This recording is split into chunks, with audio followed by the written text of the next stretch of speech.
¿Qué tal, doctor Julio Cabrera Dircio? Muchísimas gracias por su tiempo, por su atención y como experto, como formador universitario, pues existen muchas tendencias, nuevas tendencias en el derecho a nivel mundial y quisiera preguntarle cuáles son estas y si en México realmente se atienden a las tendencias actuales del derecho o seguimos atendiendo a tendencias ya pasadas y a lo mejor anacrónicas.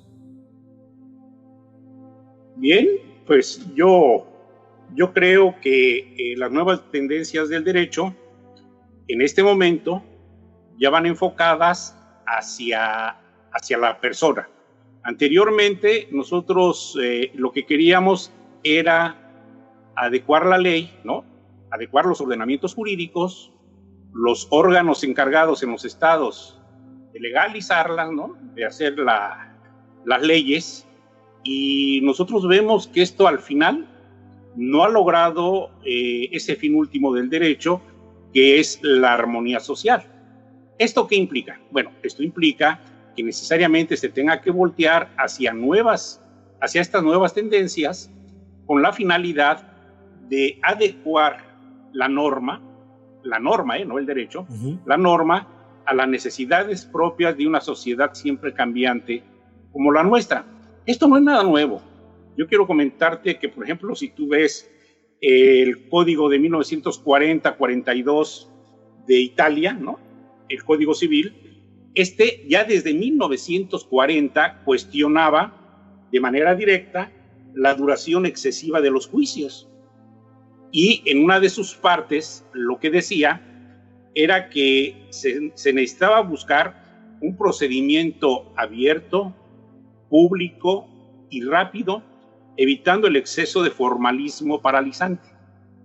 Esto, si tú lo analizas, tiene muchas repercusiones en las nuevas sociedades. ¿Por qué? Porque uno de los problemas principales que nosotros encontramos, no nada más en México, ¿no?, sino en toda Latinoamérica, es el excesivo burocratismo. ¿Y esto qué hace? Esto hace que, por ejemplo, en México, las encuestas que se encargan de hacer los organismos internos sobre la aplicación del derecho pues son muy críticas, ¿no? Y los datos que maneja son muy duros, como el hecho de que la gente por eso no se presenta a denunciar. En México, de 100 delitos que se cometen, no se denuncian más allá del 6.8%, o sea, menos de 7 delitos. Y bueno, ahí vienen una serie de planteamientos de por qué no se presenta la gente a denunciar, pero al final llegamos exactamente a este exceso de formalismo paralizante, ¿no? ¿Qué es lo que se busca ahora con estas nuevas tendencias del derecho? Si nosotros vemos, por ejemplo, y volamos tantito a donde te encuentras tú en este momento, a Colombia, en 1992 sacan una nueva ley. Y es una nueva ley que reforma totalmente la Constitución, ¿sí? Y lo que busca es acercar más los derechos humanos hacia estos contenidos que nosotros encontramos dentro de la legislación federal o ordinaria que nosotros manejamos en cada uno de los países. ¿Qué es lo que se busca desde el momento en que nosotros queremos que estos derechos humanos empiecen a funcionar? Yo tengo por ahí dicen algunos que es un juego de palabras, yo sigo pensando que no, que es algo que tenemos que hacer. Yo digo que si nosotros queremos que los derechos humanos funcionen, tendremos que empezar a aplicar el lado humano del ser humano, ¿sí? Y por eso cuando hablamos del lado humano del ser humano, bueno, pues necesitamos ver que al ser humano no podemos estarlo utilizando nada más como estadística, sino que tendremos que ir más allá, ¿no? Adentrarnos realmente en la posición de la persona. ¿Para qué? Para que él esté consciente también de la nueva realidad que está viviendo, ¿sí? ¿Por qué? Porque si nosotros no buscamos elementos que ayuden a generar confianza dentro de la misma sociedad, va a ser muy difícil que logremos realmente el poder empezar a construir lo que yo he denominado una sociedad responsable, ¿no? donde todos podamos ejercer nuestros derechos, pero también ir cumpliendo con nuestras obligaciones. Aquí encontramos un principio básico de la libertad, ¿no? En la libertad nosotros podemos hacer todo aquello que esté permitido, claro, ya desde el punto de vista del acotamiento de esa libertad que se tiene que ir ejerciendo ante nuestros conciudadanos, ante nuestras personas. Fíjate que aquí hay algo que en algunas ocasiones yo lo he comentado, ¿no? Y lo sigo diciendo. Para mí el derecho va mucho más allá de esas leyes que nosotros encontramos, ¿no? En todos los países, e incluso va mucho más allá, como lo manejan algunos doctrinarios, de las resoluciones que se emiten por los órganos facultados para ello, ¿sí? Si el derecho va mucho más allá, bueno, nosotros tendremos que ver que la norma jurídica, pues, no es perfecta.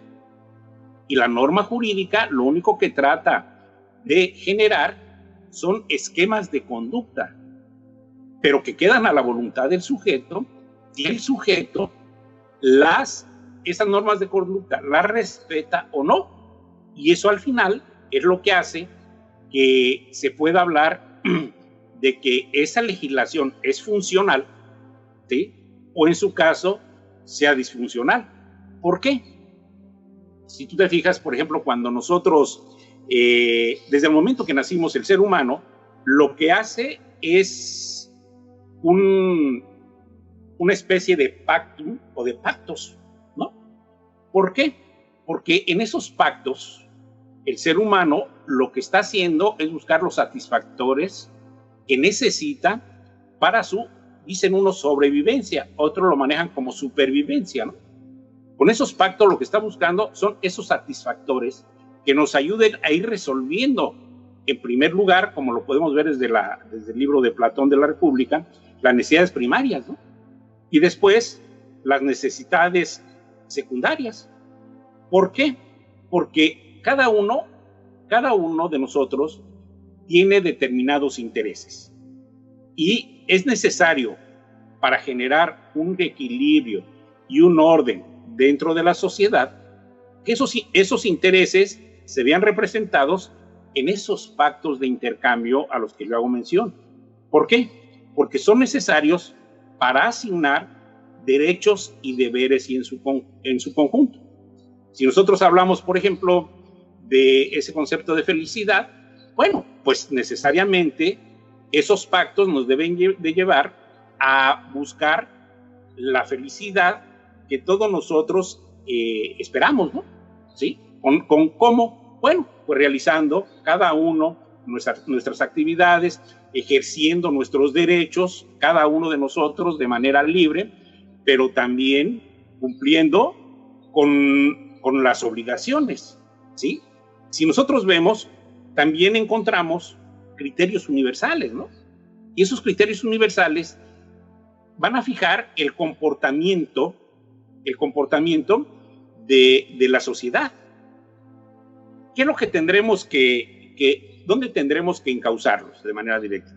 Bueno, pues tendremos que, esos criterios universales, tendremos que generar que se vayan aplicando de manera propicia para que coadyuven en la toma de decisiones colectivas por los gobernados.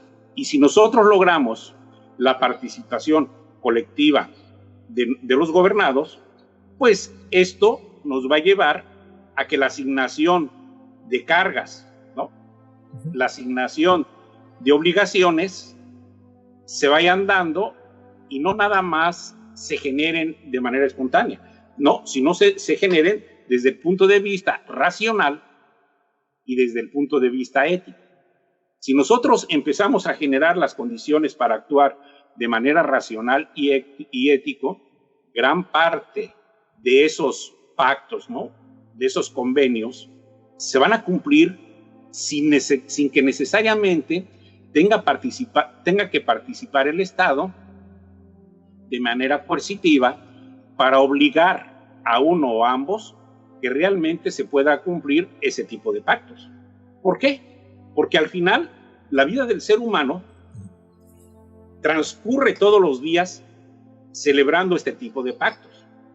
Los acuerdos necesariamente se tienen que fijar desde el punto de vista de un consenso, pero de un consenso racional, donde sus intereses se vean reflejados, los intercambios cumplan con sus objetivos.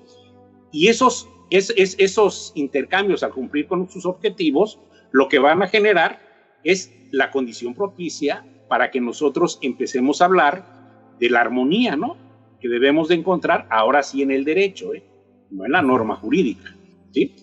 Esto nos lleva necesariamente a una distribución de cargas asimétricas, ¿sí? Y que los beneficios se vean reflejados. ¿Por qué?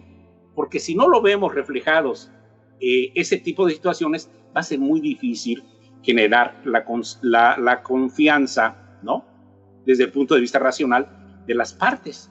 Aquí juega un papel súper importante, yo diría a lo mejor hasta decisivo, la reciprocidad, ¿sí? Porque realmente para que una norma pueda funcionar, primero, los primeros que están obligados a respetarlos es la autoridad, y en segundo lugar, ¿no?, pues las personas que pertenecemos a un determinado grupo social donde se tenga que aplicar, ¿sí? Y si yo veo que mi vecino cumple con la norma, pues casi me está obligando desde el punto de vista moral a cumplir con la mía, ¿no? O el ejemplo clásico es de que, bueno, si tú barres tu calle, esperas que el de enfrente barra también su calle, ¿no? Y no necesariamente hay que aplicar un reglamento municipal que dice que las calles deben de estar limpias, ¿no? La confianza de la sociedad se va a ver reflejada en la reciprocidad, y eso nos va a llevar a que realmente se vaya cumpliendo con este tipo de reglas, ¿no?, como los maneja Hart en sus reglas primarias y reglas secundarias, y que nos ayuden a formar conciencia dentro de la misma sociedad que para poder resolver los problemas es necesario la participación colectiva y racional de cada uno de nosotros. Pero incluso yo voy más allá, ¿no? Si nosotros queremos que realmente estas nuevas tendencias del derecho nos lleguen a cumplir con su objetivo, pues es importantísimo la socialización de la información para que de manera directa la sociedad pueda participar, ¿sí? Si nosotros no socializamos la información, que es exactamente lo que sucede, ¿no? Y los abogados andamos buscando la ley, en cuanto nos cae un asunto, pues va a ser muy difícil, ¿no?, que esto se pueda lograr. ¿Por qué? Porque al final lo que se busca no es la aplicación de la regla o la aplicación de la norma, si tú quieres, en este momento, o la aplicación de la ley. Lo que se busca es la concientización de la sociedad para que en ese mismo sentido se pueda cumplir de manera cabal con este tipo de situaciones, ¿no? ¿Por qué? Porque mira, al final siempre la gente va a querer ver en cierta norma un mínimo de beneficio. Digo, y no nada más estamos hablando del beneficio económico, estamos hablando de un beneficio donde la gente se vea impulsada desde el punto de vista de la reciprocidad a hacerlo, sin necesidad de que el Estado pueda llegar a aplicar la norma, claro, que el Estado pueda llegar a aplicar la norma para que se pueda cumplir, ¿no? Hay un dicho por ahí que dice que la ciudad más limpia no es la que se barre todos los días, ¿no?, sino donde se tira menos basura.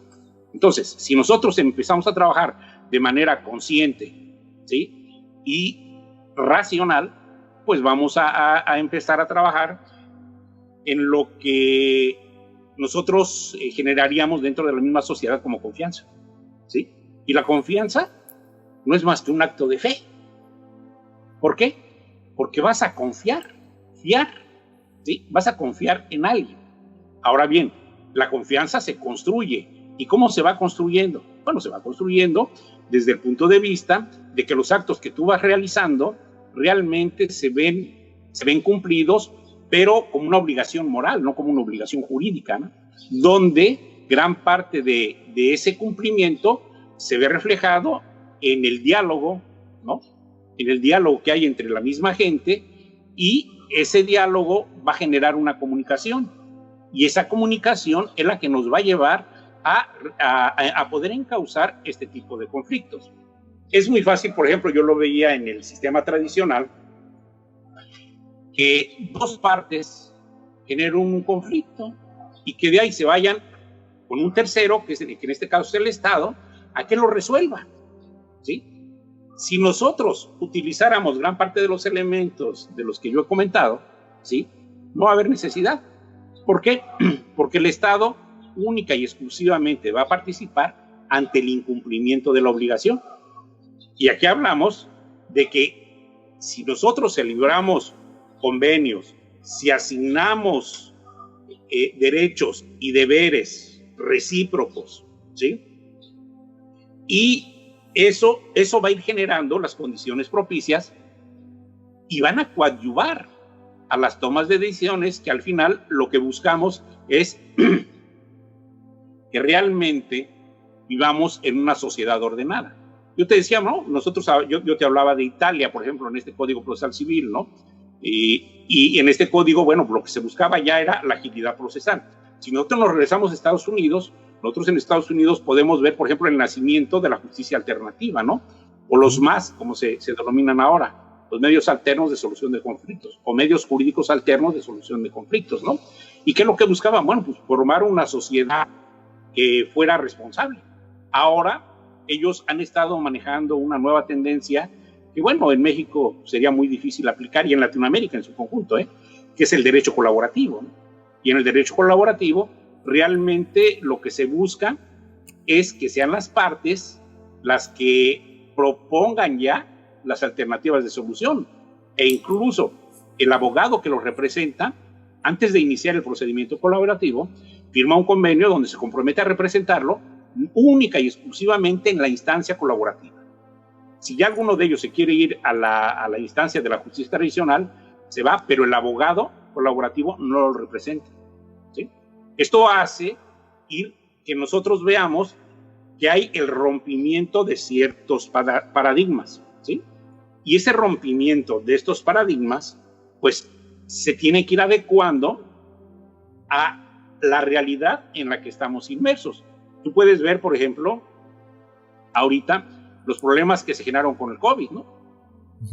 Hubo una parálisis total, no nada más en los órganos de procuración y administración de justicia, en todos los aspectos. ¿Y quién estaba preparado para ello? Nadie. O sea, la modernidad, en el caso de nosotros, de los profesores, ¿no?, pues nos llegó y nos hizo utilizar este tipo de plataformas como la que estamos hablando el día de hoy, ¿no? ¿Por qué? Porque no había otra forma. No hay otra forma de tener un acercamiento con los alumnos, ¿sí? Ahorita, desde el punto de vista preventivo, la sana distancia nos lleva a que nuestros grupos, por ejemplo, de 30 en la licenciatura, pues yo creo que les vas a tener que dar clase en un auditorio, ¿no?, por la sana distancia, ¿no? Y con las medidas preventivas. Pero ¿qué universidad o qué escuela, aunque sea particular de las mejores, estaba preparado para ello? Ninguna. Por lo tanto, este tipo de situaciones hacen que la modernidad también llegue en la aplicación de la procuración y de la administración de la justicia, ¿sí? ¿Por qué? Porque si no lo hacemos también vamos a quedar desfasados. Si tú te fijas, por ejemplo, en México, ¿no?, esto que pasa en Colombia en el 92, ¿no?, 1992, 1993, ¿no?, con esta nueva constitución que tiene, ¿no?, y que va enfocada de manera directa a los derechos humanos, se ha dado en todos los países, exactamente lo mismo que sucedió en Argentina por esas fechas, y en México nos llega como la moda, ¿no?, un poquito tarde. Sí, bueno, sí. Pero hay una reforma que ya vislumbraba desde el 2008, cuando se habla de la aplicación de la justicia penal desde el ámbito humano, ¿no?, y que después se ve reflejada en la reforma constitucional del 2011, cuando ya hablamos de los derechos humanos de manera directa, con la aplicación del principio pro homine, ¿no? Y cuando hablamos de la aplicación del principio pro homine, pues rompemos con ese esquema tradicionalista que nosotros traíamos y que se fundamenta en el artículo 133 constitucional, ¿no? Y nos dice que si a una persona le beneficia más un tratado internacional, pues necesariamente el juzgador tendrá que ir a los tratados internacionales. Y aquí entramos en un tema del que tú has escrito mucho, ¿no?, del control de convencionalidad. Bueno, pues nosotros tenemos un control de convencionalidad y tenemos un control de constitucionalidad, ¿sí? ¿Cuál de los dos va a lograr que realmente esto pueda tener un impacto dentro de la sociedad y que la sociedad vea a los órganos de procuración y administración de justicia como órganos de ellos, como órganos propios, ¿no? Donde realmente cuando se presente esto va a buscar elementos que nos ayuden a resolver esos conflictos que nosotros encontramos dentro de los integrantes de la sociedad, ¿sí? Por eso yo creo que estas nuevas tendencias es algo que necesariamente se tiene que ver. Yo hacía una reflexión, por ejemplo, de lo que sucede en Inglaterra, ¿no? Con el Common Law. Uh-huh.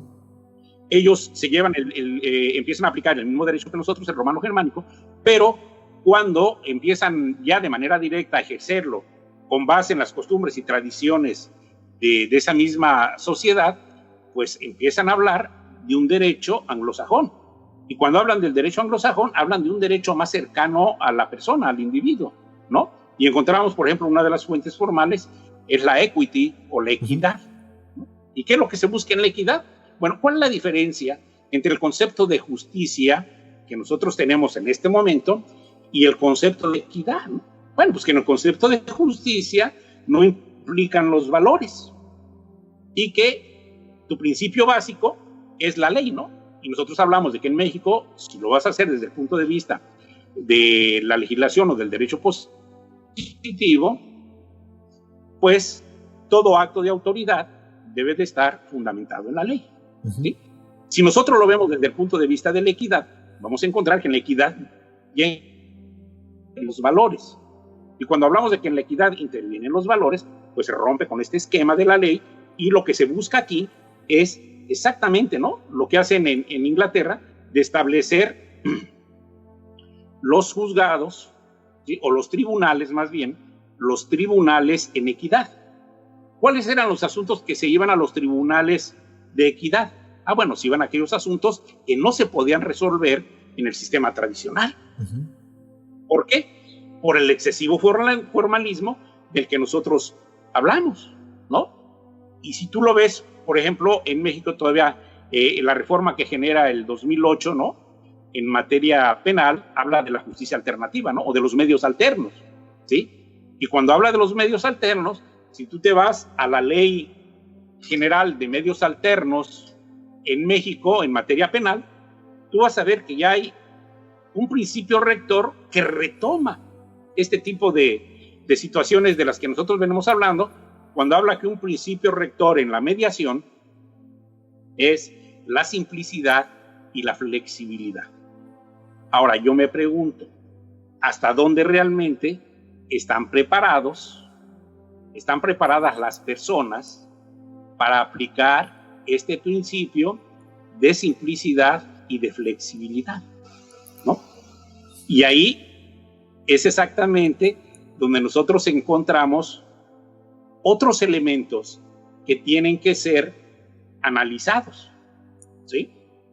Y esto hace que nos vayamos formando una nueva visión y construyamos una nueva realidad de la situación jurídica que prevalece en el mundo, ¿sí?, que prevalece en Latinoamérica de manera más directa y que prevalece en México, ¿no? ¿Por qué? Porque nosotros antes estábamos impuestos nada más a aplicar el poder coactivo del Estado.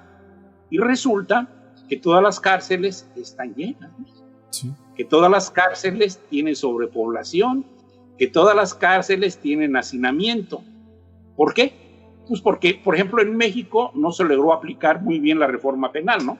Porque la reforma penal no hablaba nada más de que se tenían que detener a las personas para mandarlas, ¿no? Ya la reforma penal hablaba de que tenían que participar los estados en ciertos delitos. También hablaba de que el Estado tenía que trabajar de manera preventiva en las cárceles para buscar realmente su reinserción cuando salieran. Y resulta que esto lo podemos ver que es totalmente inverso, ¿no? O que se está dando a la inversa. ¿Por qué? Porque las personas que salen pues no se preparan para la reinserción y llegan siempre generando más conflictos, ¿no? Y no nada más generan más conflictos, sino que nuevamente vuelven a cometer ese tipo de delitos y se convierten en reincidentes permanentes, ¿no? Y ahí están, dicen que están más seguros en las cárceles que afuera, ¿no? Entonces, esto sí nos lleva necesariamente a tener que trabajar en una nueva visión de estas nuevas tendencias del derecho. Muchas gracias, doctor. Pues entonces comprendo que estas nuevas tendencias privilegian la participación ya de la sociedad a partir de ser conscientes de una responsabilidad, de una reciprocidad, de una empatía, de una confianza, y que surge a partir precisamente de la búsqueda de la equidad, de los valores. Bueno, es que necesariamente al ser humano tenemos que verlo como ser humano. Y un primer elemento del ser humano es su dignidad, ¿no? Y el lado humano que usted decía, ¿no? Claro, y la dignidad que es la columna vertebral de los derechos humanos, nace del respeto y del reconocimiento de nosotros mismos. Si nosotros mismos no nos reconocemos como seres humanos que podemos aportar, que tenemos muchos, que tenemos algunos problemas, ¿no? Nosotros mismos como personas, debilidades. Pero bueno, pues al final nadie es perfecto. Pero si nosotros no nos reconocemos, pues va a ser muy difícil que realmente este tipo de acciones que nosotros vemos intentados en los nuevos ordenamientos jurídicos pues vayan a funcionar. Sería muy difícil pensar que si seguimos manejando al ser humano como estadística y no hay un reconocimiento propio de nosotros, esto pueda funcionar. No va a funcionar.